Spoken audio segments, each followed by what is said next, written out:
थंड हवेच्या ठिकाणी फार मोठ्या पद्धतीने आकांतांडव करतायत. पुढच्या 4 वर्षानंतर त्यांनी हा प्रयत्न करावा, कारण संख्याबळ स्वतःकडे किती आहे याचं देखील आत्मचिंतन आणि आत्मपरीक्षण त्यांनी केलं पाहिजे. एखादी गोष्ट स्वतःच्या मनाप्रमाणे झाली नाही की मुख्यमंत्री आणि दोन्ही उपमुख्यमंत्री यांच्याबद्दल टीका करायची हा एक उद्योग त्यांचा गेली कित्येक दिवस सुरू आहे.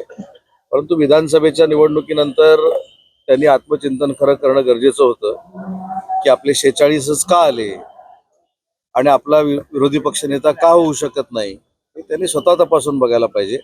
प्रत्येक अधिवेशन आलं की विरोधी पक्षनेता नाही आणि कालपासून नवी जी एक चर्चा सुरू आहे की शिवसेनेचे ज्येष्ठ सदस्य आदरणीय भास्कर जाधव साहेबांना काहीतरी विरोधी पक्ष नेते पदाचं पत्र दिलेलं होतं, परंतु आता ते नाव बदललं जाण्याची शक्यता आहे अशी देखील चर्चा नागपूरमध्ये फार मोठ्या पद्धतीनं सुरू आहे. त्याच्यामुळे विरोधी पक्ष नेता जाहीर करणं ही जबाबदारी आणि हे अधिकार विधानसभेचे अध्यक्ष आणि विधान परिषदेचे सभापती या दोघांना आहेत आणि ते दोघेही सक्षम आहेत. ते योग्य तो निर्णय घेतील.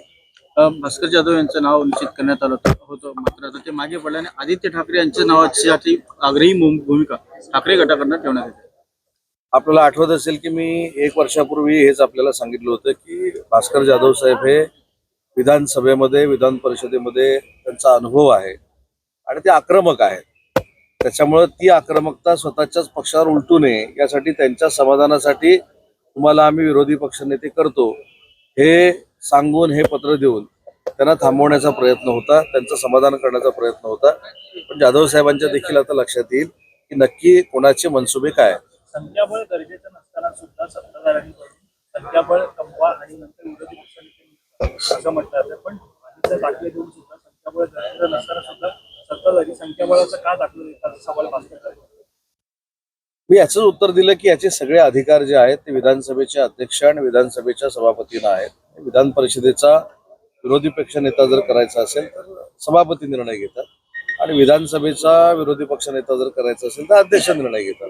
दोघेही सक्षम आहेत, दोघेही शिकलेले आहेत, दोघांनाही अनेक वर्षाचा विधिमंडळाचा अनुभव आहे. त्याच्यामुळे मला खात्री आहे की ते योग्य तो निर्णय घेतील.